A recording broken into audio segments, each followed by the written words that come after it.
let's begin by recognizing the fact that how you think determines how you act. And how you act determines how other people react to you. I'm writing a new book, some of you may know. Hopefully I'll get it done by April 1. This is going to be entitled, Building Your Warehouse of Wealth, ... Think About It. It's all about how you think. I use a lot of quotations in it, and one from Thomas Alva Edison years ago was that 5% of the people think. 10% think they think. 85% would rather die than think. If you know the why, the how doesn't matter. It comes naturally. How many of you read the book, Start With Why? Well, I recommend the rest of you get that book. See the message of it. Start with why. Now, as long as you can focus on that, everything falls into place normally. Now, in my book, remember, this is the pattern of spending of the everyday guy. He's spending 20% on automobiles, 30% on housing, 40% on living, and saving 10%. I'm being gracious there. Now, let's do with away with the green. We've isolated the money that's going away from them in interest compared with saving 10%. Now, isn't it obvious that when you do this study for yourself, I don't want you to take my word for it that it's 34.5.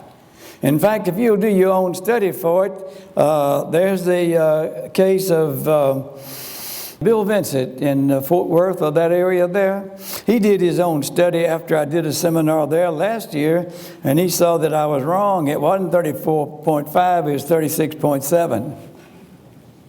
I like to understate things. Now, isn't it obvious that this is going on and that it's perpetual, that 95% of the cars traded in and not paid for, the mortgages don't stay on the books very long, and then these debts like interest on credit cards and stuff like that, they're always perpetual. Well, isn't it obvious that the need for finance is huge? But yet all the financial geniuses out there are focusing on getting a high rate of return on the little bit that they're saving. That's absurd. The message of IBC is to displace this sort of stuff here. So IBC solves for the need for finance through this marvelous vehicle called dividend-paying whole life insurance. And the needed protection is automatically solved beyond the comprehension of most people. Now, you remember this slide here, that this is what's going on with a dividend-paying mutual company. Now, haven't I demonstrated that your need for finance here is huge? But in the life insurance industry, all the companies down through the years have been concentrating on death claims. How much is your family and those that are dear to you going to miss you in case you die early? Well, what my observation was that your need for finance here is so big that if you solve for this, you're going to have to put up so much death benefit you can't get it past the underwriters. You'll have to insure everybody you have insurable interest in. Now, men or people, ladies, love to have letters behind their names. Yeah. We've got to have credentials of some kind.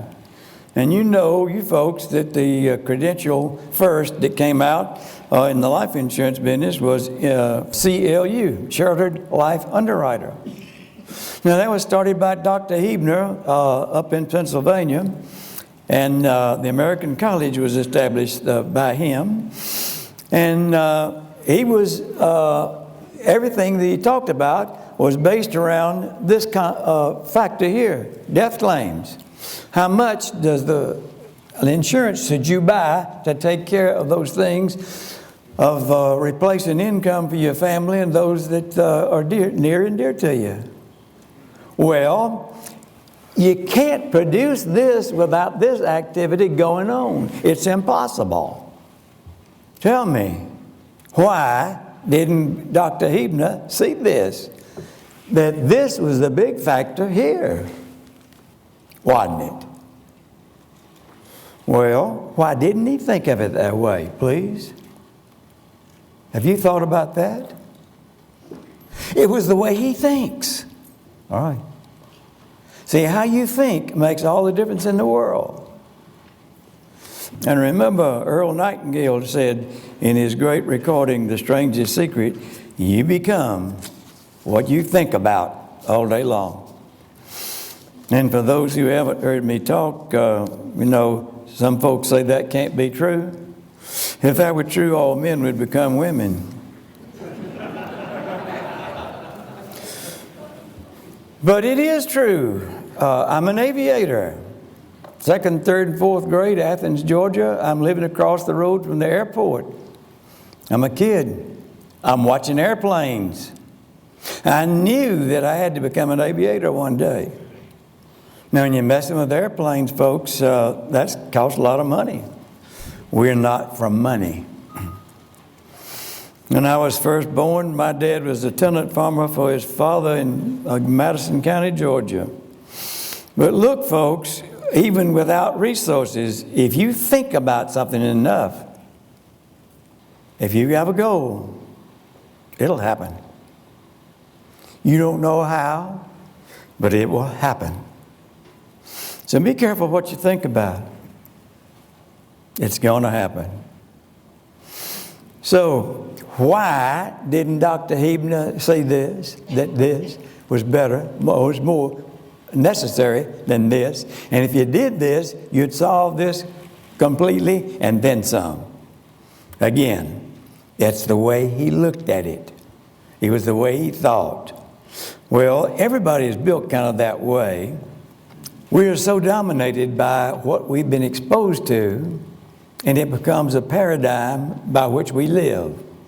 IBC is a totally different paradigm. It's solving for the need for finance here through this wonderful vehicle. Now, we're under the influence out there, always have been, of some economist somewhere along the way. There are 3 schools of thought in the economic world, primarily. There's the Keynesian fools that have the whole world in their grip right now. That you can spin your way into prosperity. There's no way. Savings should be there, and all the banking functions should be at the you and me level.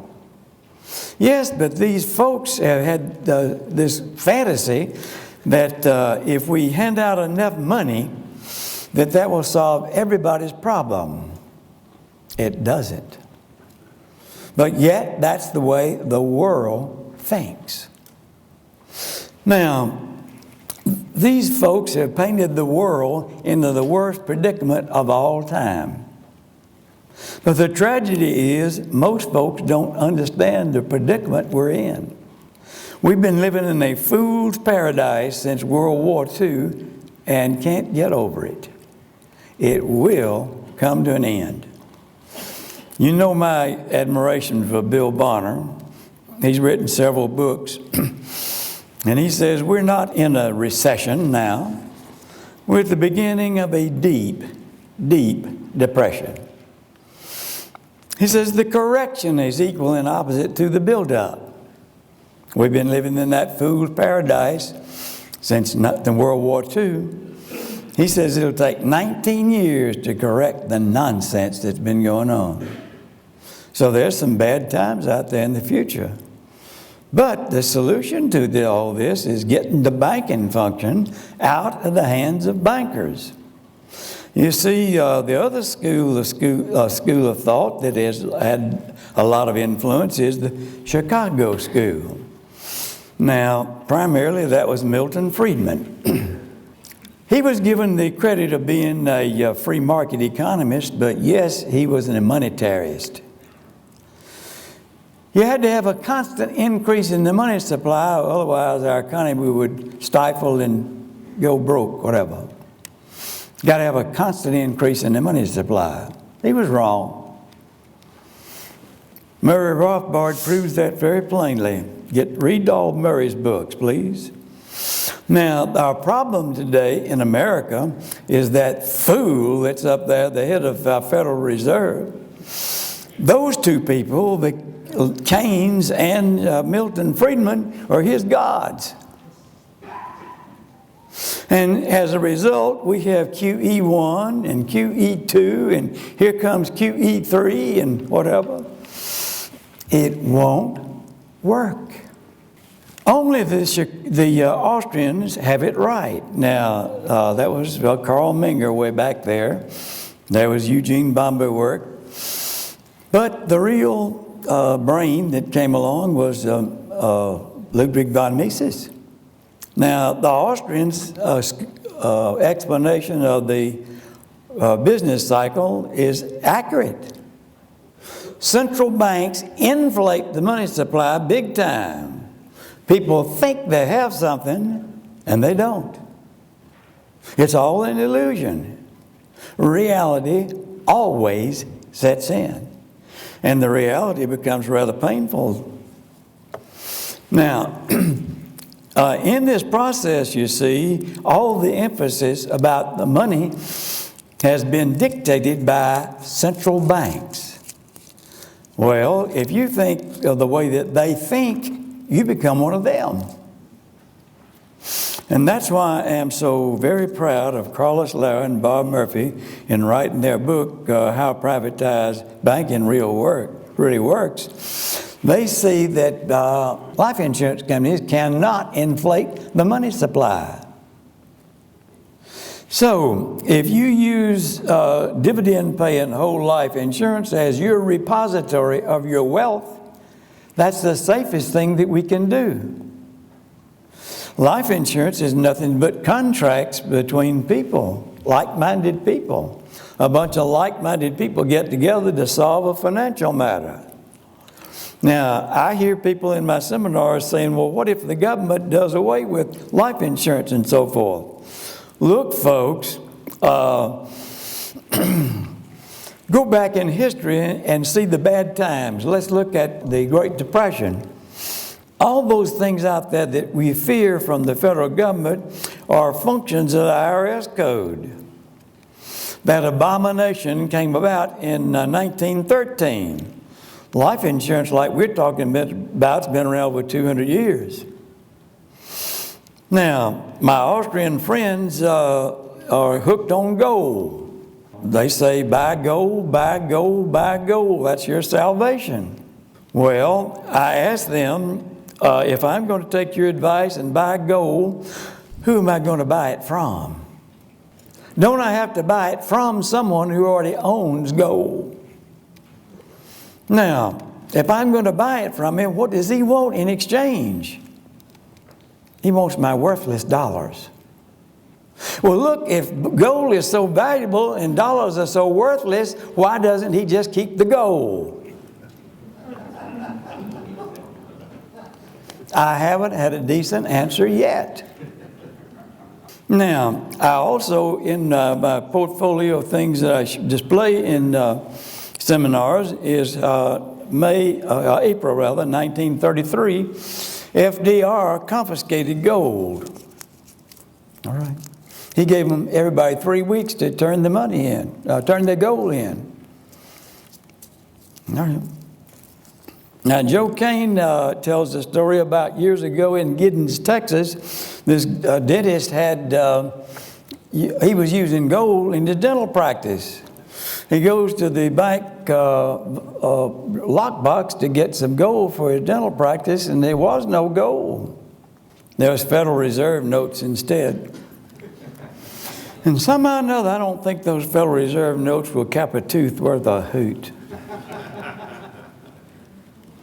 And another thing, who is it that's supposed to have access to your lockbox, please? Now, did they do away with life insurance during that time? Okay, I rest my case. It's the law of contracts.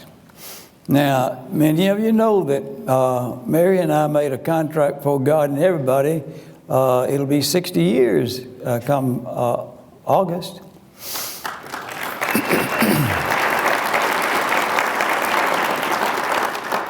Y'all give her a hand when she shows up later today.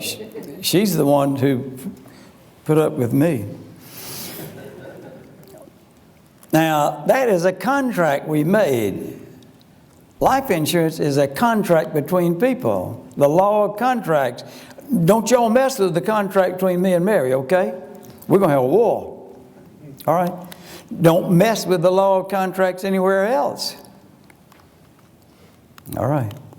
So that's the strength of life insurance and so forth. Now, the common man out there has been seduced in thinking that the bankers would be their benefactor with low interest rates. All right, so when that happened, people said, well, you know, I don't need to save because the banks are going to take care of me. Well, they took care of you all right, didn't they? Created the worst debacle of all times. So you must realize that infinite banking concepts is not about rates of return. I still am pained by so many agents talking about the various products that are available out there, like universal life, variable life, indexed universal, and so forth. And the root thought of every last one of them has to do with rates. It's not about rates. It's about who is the banker. Who is the banker in your life? So getting the bankers out of your life is the most important financial goal you can have. Anyone can do it. Infinite banking concepts proves the point. Now, I put this whole story together about 80 and 81 or so forth is when it all started synthesizing. Now, I owed a lot of money at that time. All that debt is gone. All the interest is gone. More catastrophes that have come along, they're all gone. And Mary and I have not seen a bank in 17 years. Thank you. Checking account for convenience sake, yes. This is a very peaceful, stress-free way of life. You could care less about what the stock market is doing, or what's silver doing today, or what's gold doing today. Now, as a result of this thought process that's been dominant out there today, getting that thought process changed is your objective. Now, look, I've been told by lots of people that this book, Becoming Your Own Banker, is the best way in the world to get people to take another look at what they're doing. Now, by the way, the book sold over 200,000 copies now. All right. It's in 25 countries besides the United States. And Dave was telling me yesterday on the way home that there's some guys down in Chile now that they found this thing very appropriate to what goes on in Chile. Okay? We're making progress. Now, Bill Linderman is a substantial agent out in El Paso. And he makes this observation. He says, does having money safe and available when you need it, does that take away any of your options? Wealth has got to reside somewhere. Physically, I reside here in Birmingham, Alabama. From this residence, can't I and don't I go anywhere in the world? Yeah, but I always come back to this residence. Okay? Your primary residence out there of all of your wealth should be cash values of life insurance. Think about it. Yeah, think about it. But here's all those dominant thoughts out there by these other people. And so we run into this fallacious thinking of things like Social Security, created by totally faulty reasoning. Now, how many times has Social Security changed out there? When it first came along, there was no tax on it. And it wasn't going to be very much. Well, it escalated as time went by. And then there's these wild thoughts like the employee pays half of it, and the employer pays, the employer pays half, the employee pays the other half. And that's a lie. The employee pays all of it. It's just a flow through, that is all. But how many people out there in the big wide world look at it that way? So it's all about how you think. Now, do you think they're going to make any changes in Social Security in the future? It's inevitable because it won't work. It's impossible for it to work. Now, those who've heard me do the seminars know that there's a fundamental reason that those things will never work, because all government programs are nothing more than man trying to play God in the pagan sense of the word. And the book of Exodus tells you very plain, God is a jealous God. He ain't going to put up with that stuff. They all fall apart. Now, how about the IRS code? That's only been around since 1913. Now, I got a note here the other day that the first 9 pages of the IRS code define income. The first 9 pages define income. The remaining 1,100 pages spin the web of exceptions and preferences. Has anybody ever read that thing? Do you know anybody who's ever read the IRS code? But yet, the thinking of most folks in the financial world, they're looking for an exception of some kind from the code, whatever. Well, when you think that way, folks, you become one of them. You think the way they think. Well, that determines your behavior. Now, all tax qualified plans out there are functions of the IRS code. Do you think they're going to be changing the IRS code any in the future? All right. Now, when you do, you're their meat. They're going to control your life, and they will make a slave out of you every time. How many of you have read my essay, Out of Egypt and On to Babylon? Thank you. Well, it's going to be incorporated in my new book, okay? There's a perfect place for it. I've been looking for a way to get that thing published in a book. Now, Dave has told you that there are several books here that are available, but I'm so proud of the fact that Barry Dyke's new book is here, and Barry is here to sign and stuff like that. Look, you're going to get a treat with that thing. Barry gave me the manuscript before the book ever came out. This is several months ago. And when I got through reading it, I called Barry and I says, Barry, you're going to need a bodyguard.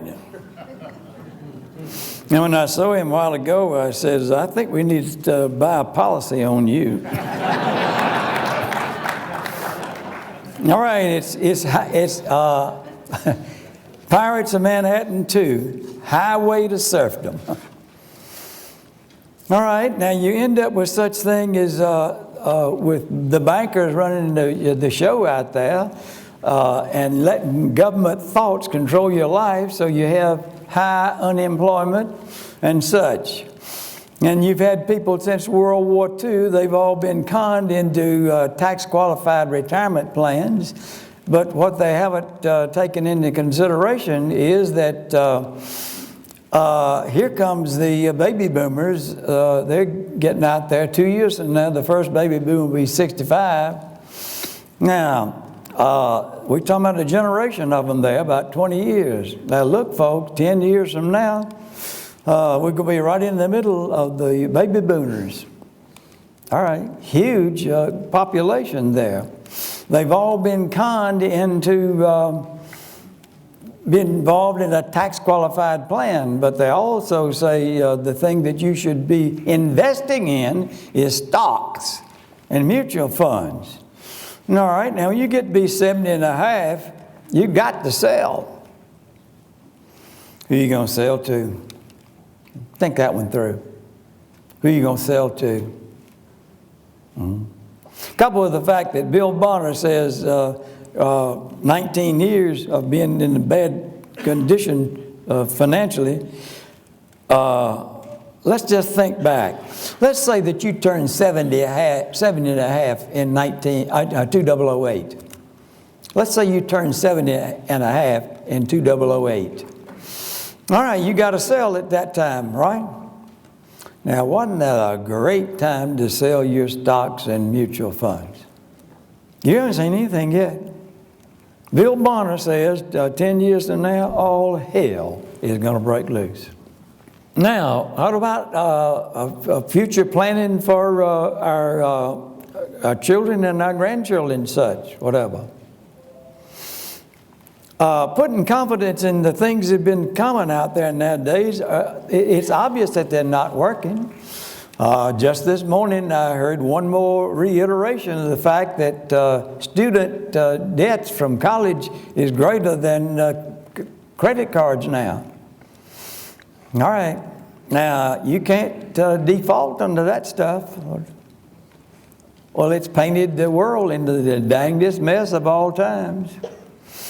Get the thought across that everybody needs a college education, and that is absolutely wrong. So I hope that it registers to you that conventional wisdom has never been right about anything. You're distributing stuff out there that is totally different from the way the world thinks. Now, there's no need to get discouraged about that. It's not a numbers game. It's a quality game. And that's why Bob and Carlos say, if we can get 10% of the American public to understand what we're talking about and participate, then the Federal Reserve will wither away and die. So it's up to you. You're the cutting edge out there. You're the ones who are getting this message out. Now, most of you are buying the book wholesale, $14 a copy plus shipping, and you're selling it retail. Now, you can sell it for anything you want to, but I suggest $25. There's some folks selling it for more than that. Now, if you sell it to somebody, they'll read it. And if they read it, you'll know immediately that whether you got a prospect or not. If you don't have a prospect, don't mess with them. You're wasting your time and theirs. This stuff is way more caught than it is taught. And I don't know of anything out there better to get their initial attention than BYOB.